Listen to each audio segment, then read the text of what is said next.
quel message pourriez-vous donner si vous étiez sur une estrade où toute l'Afrique vous écoutait? Ben, je constate simplement qu'il y a beaucoup d'écoles militaires, mais il n'y a pas d'école de la paix. Ça veut donc dire que vouloir la paix, c'est aussi une construction. Elle n'est pas donnée d'emblée. Il faut la maintenir. Et puis, dans les cours d'école, on sait bien, sans qu'il y ait des motivations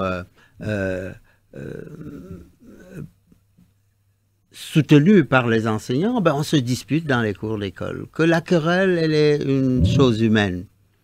Et puis, quand on est adulte et donc responsable, on peut se dire qu'on devrait échapper aux querelles meurtrières, aux choses qui risquent, parce que quand elles commencent, on ne sait jamais où elles s'arrêtent, de produire durablement et longuement des désastres. Et la guerre en produit. Est-elle évitable? Je pense que oui. Peut-on l'éradiquer? Je ne crois pas qu'on puisse l'éradiquer comme ça, sans qu'il y ait précisément des outils qui contribuent, on le sait, par la diplomatie. Elle est là précisément pour remédier, pour redonner la place à la conversation et pas du tout à l'affrontement.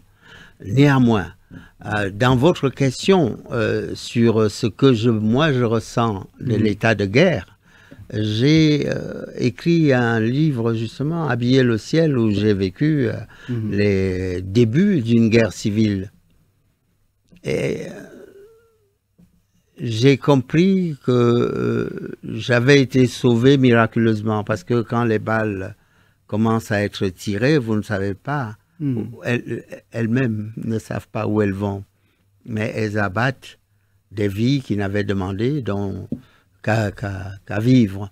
Et cette injustice dans l'état de guerre devrait peut-être nous pousser à prendre un jour une grande réunion où les peuples du monde se diraient, eh bien voilà, nous avons en commun un souffle de vie qui nous a été donné par le mystère ou par Dieu, et qu'il lui appartient à lui d'en fixer le terme. Ne nous empressons pas, il arrivera.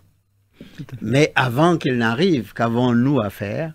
Il me semble que ce que nous avons de mieux à faire, c'est de donner de la curiosité, de l'appétit à l'existence, de la saveur à ces instants qui nous sont comptés. À partir du moment où nous naissons, nous savons que nous allons partir.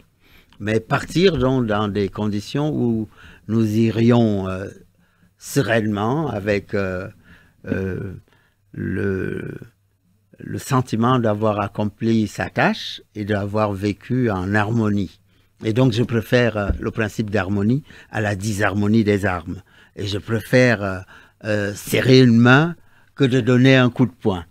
Je préfère aussi inviter mon semblable à venir prendre un verre de thé que de l'inviter à faire un duel à balles réelles. Et je sais par exemple que l'un de mes poètes préférés, Alexandre Sergueïevitch Pouchkine, est mort par le feu des armes, d'une balle, qui nous a privés d'un grand artiste, d'un grand poète. Pouchkine, dont on peut savourer déjà quelques pensées poétiques dès l'ouverture de Zamzam. Dès l'entame, dès l'exergue, c'est son autoportrait avec une façon sublime de se moquer de lui-même. Exactement. Et de poétiser l'existence. Poétiser l'existence, pour vous aussi, passe la littérature en fait. Oui, parce que moi je suis aussi un écrivain du baroque, du pétillant. C'est vrai, même si, pour varier le récit, on a besoin d'être secoué, de s'arrêter, de méditer ou de mettre les personnages dans une situation qui n'invite pas du tout à la joie, au sourire. La vie est ainsi faite qu'il faut traverser parfois des périodes difficiles, et il faut aussi que la nuit puisse alterner avec le jour, que l'orage puisse gronder et tomber, mais qu'on se mette aux abris quand celui-ci éclate. Exactement. Pour ne pas subir les foudres de la nature. Parce Et on peut rit, aussi. et on rit, hein, parfois, même quand la situation semble dramatique. C'est ça, c'est quelque part, parfois, on sent qu'il y a cette invitation à dépassionner le drame, à dépassionner. Oui. Voilà. Alors, le rire peut être un instrument, justement, pour évacuer le trop plein de pression, pour évacuer la gravité qui nous assommerait et qui donnerait à l'existence peu d'intérêt. Mhm. Ou en tout cas le sentiment qu'on est perdu, on est abandonné. C'est le sentiment d'abandon. Quand vous provoquez le rire, vous le partagez avec quelqu'un, sauf quand on rit à vos dépens. Là, vous n'appréciez pas du tout. Clairement. Ce qui n'est pas mon cas, bien entendu.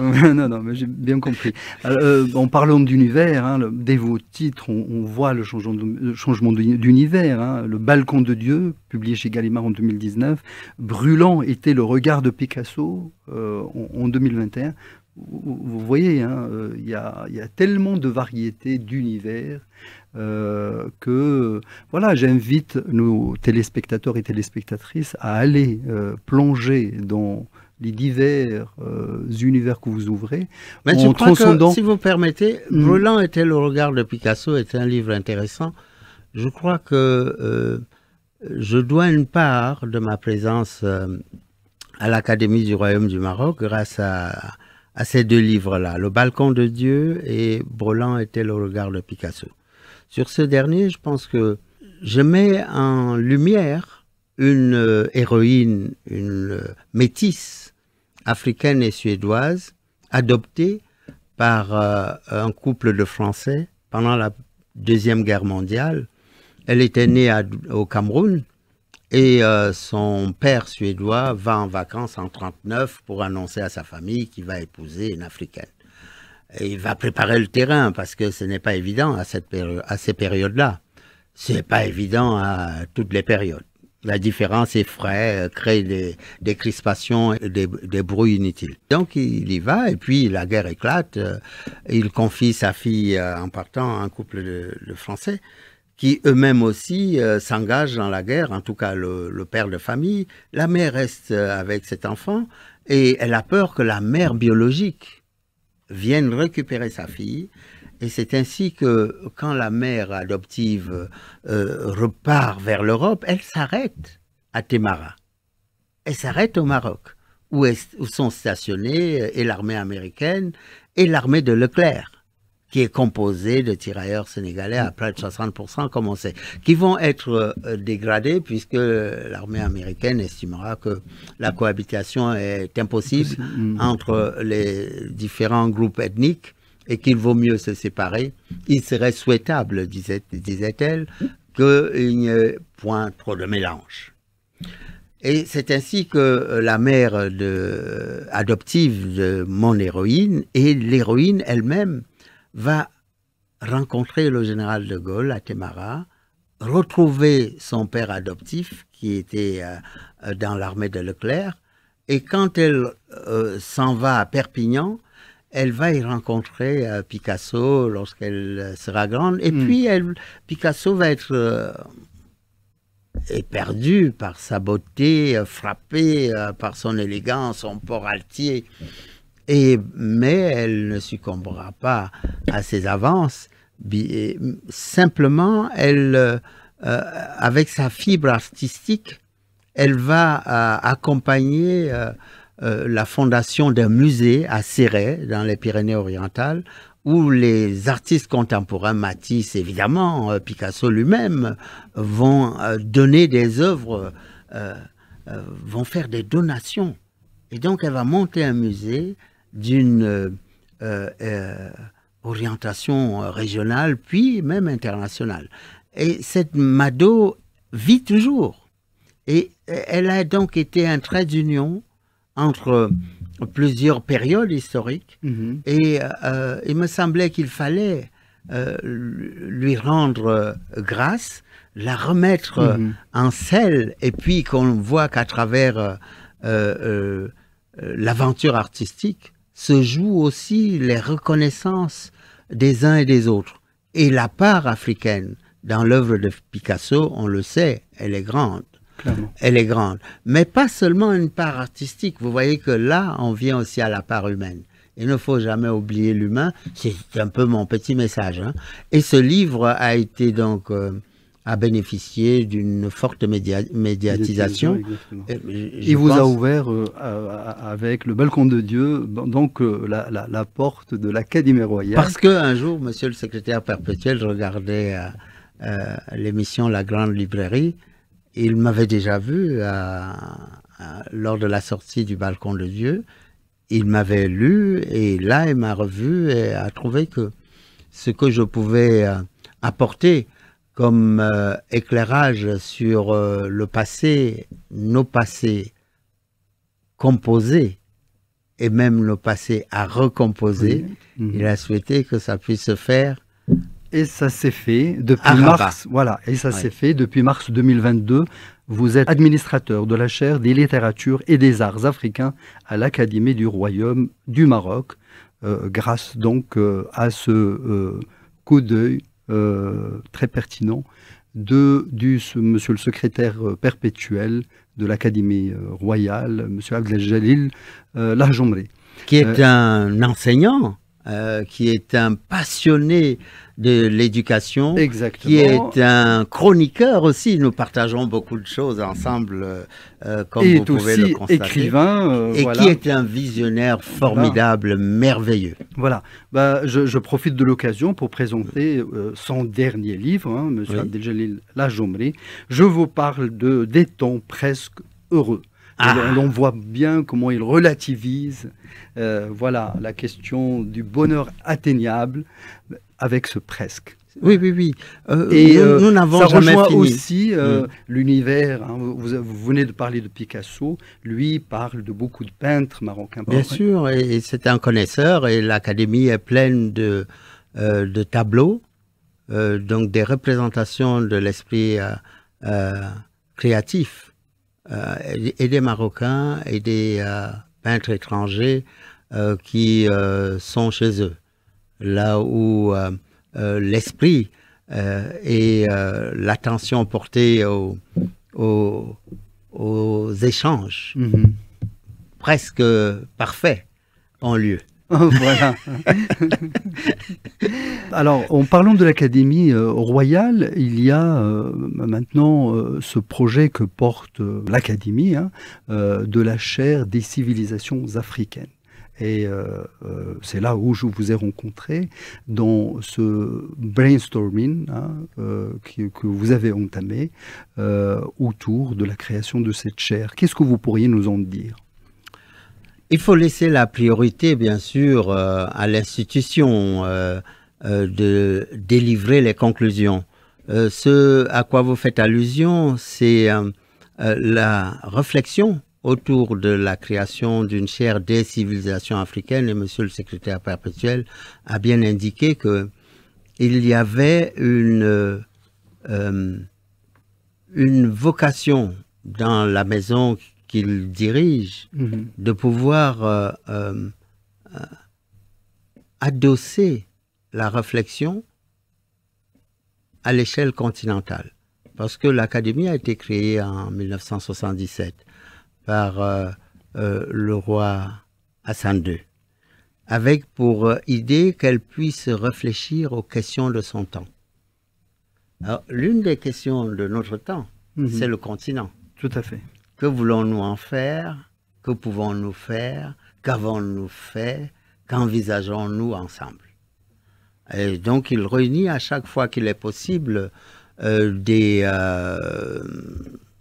intellectuels de l'ensemble du continent sans exclusive, ceux qui sont disponibles, ceux qui peuvent le faire, mais pas seulement eux, puisque d'ailleurs l'Académie, comme vous le savez, a des membres à la fois marocains et des membres associés qui sont étrangers. Tout à fait. Et il y a eu une réforme aussi pour faire en sorte qu'il y ait des membres d'honneur dans cette académie.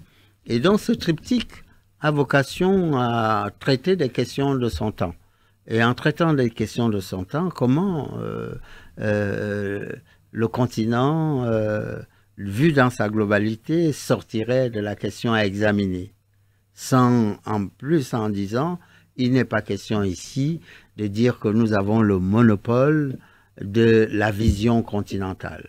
Mais nous avons le souci de pouvoir mettre la réflexion à une échelle qui est continentale et même diasporique. Exactement. Puisque, d'ailleurs, nous aurons dans quelques semaines un colloque dont l'intitulé est « L'exil n'est pas notre royaume, réflexion sur la littérature diasporique ». C'est un colloque qui aura lieu à la chaire des littératures et des arts africains. Donc, vous m'avez posé une question sur la chaire des civilisations. Je souligne le pluriel utilisé. Oui, bien sûr. Voilà, oui, à bon escient. Il existe plusieurs chaires. La chaire andalouse, parce qu'il y a un lien historique entre le Maroc et puis l'Andalousie. Il y a, vous savez que l'un de nos écrivains et de nos diplomates chevronnés, Hassan Ouazan, vient de cette ère-là, qui a été rebaptisé Léon l'Africain, qui lui-même a beaucoup voyagé, a écrit énormément, plusieurs ouvrages intitulés La description de l'Afrique, que nous devons revisiter d'ailleurs. Et c'est l'idée, du coup, de pouvoir nous saisir de la question continentale. Elle est aussi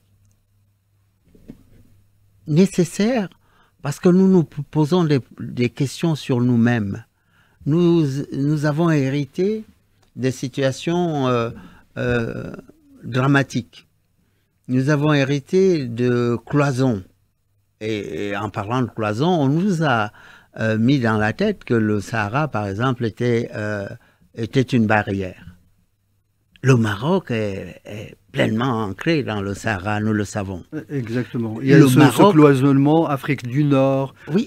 Afrique subsaharienne. Et figurez-vous, vous le savez, que si ça a été, le Sahara a été un espace traversé par des hommes, par des courants d'échange, donc du nord au sud, donc de l'Afrique blanche à l'Afrique noire, mais aussi par ce territoire qui ressemble, et c'est le secrétaire perpétuel qui a cette image, qui ressemble à une mer de sable, exactement. Parce qu'il considère qu'il y a 4 autres mers, la mer Méditerranée, l'Atlantique, l'océan Indien, la mer Rouge, qui forment une espèce de ceinture. Et avec le canal de Suez, la Grande Afrique est presque une supra-île.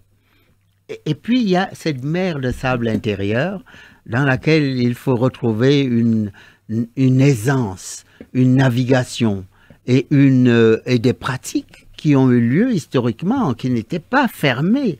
De Sijil Massa, Oualata, Tombouctou, Figuil, dans l'oriental. Vous voyez que c'est des territoires qui ont été habités. Il faut poursuivre en allant à Darla, Laayoune, ouvrir cette Afrique à elle-même, au fond. Et en l'ouvrant à elle-même, retrouver une vocation forte, une vocation continentale qui n'est plus le legs de la division. Et quand on retrouve cette vocation continentale, ça veut tout dire qu'on retrouve sa pleine expression, sa pleine souveraineté, sa pleine capacité, eh bien, à répondre aux questions de son temps. Il y a la pauvreté ici, mais en ouvrant, on mutualise nos forces. Vous aviez donné l'exemple tout à l'heure de l'ouverture de l'espace atlantique au pays du Sahel, initiée par Sa Majesté le roi Mohamed VI. C'est un exemple parlant. Bien sûr. Voilà. Oui, oui, de la générosité, et même de ce qui est au-delà de la simple générosité. Mais ça traduit que le presque heureux, les temps presque heureux, en fait, le secrétaire perpétuel a raison de mettre entre parenthèses, parce que le presque va se retirer et les temps heureux sont devant nous. Et donc réfléchir à partir d'une chaire de civilisation, c'est regarder cette mutualisation des forces, des intelligences, qui vont se tourner vers quoi? Eh bien, vers nos atouts, vers nos aires culturelles, on ne va pas les nier, vers ce qui peut nous encombrer. Qu'est-ce que au Maroc, on peut dire, ah oui, je vais en Afrique, c'est-à-dire on va au sud du Sahara, alors qu'on est toujours. Donc corriger, y compris ce que... corriger même dans notre façon de parler. Oui. Quand le Marocain dit pour son frère subsaharien, l'Africain, il se trompe littéralement. Il se trompe d'autant plus que le secrétaire perpétuel a préfacé un ouvrage, Qu'est-ce que l'Afrique ? Précisément dans lequel nous avons été des contributeurs avec Ali Ben Maklouf, avec Gaston Polefa, avec Véronique Tadjo, avec Kébirami, marocain, donc avec plusieurs contributions, Jean-Claude Tchatchouan, et j'en oublie, Juvenal Ngorwanuboussa qui vient du Burundi. Nous avions justement mis en lumière le fait que notre Afrique, c'est le secrétaire perpétuel qui parle, a des atouts. Et l'une des difficultés auxquelles elle est confrontée, c'est sa méconnaissance. Qui vient d'ailleurs du fait que très peu d'Africains savent que le mot Afrique a des origines au nord et que ce nord ne le récupère pas dans sa manière de s'exprimer, comme vous l'avez dit, comme si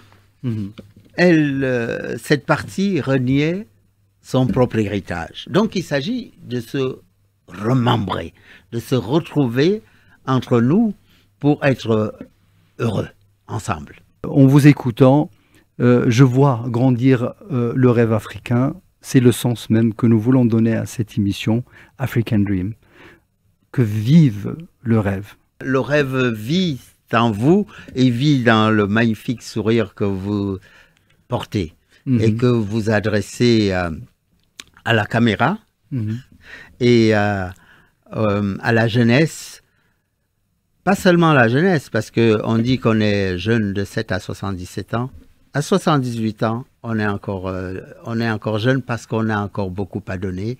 D'abord, autour de soi, mais aussi, quand on donne, on récolte. Vive la jeunesse. Merci infiniment. Vive le rêve. Et vive le rêve. Merci infiniment. Merci.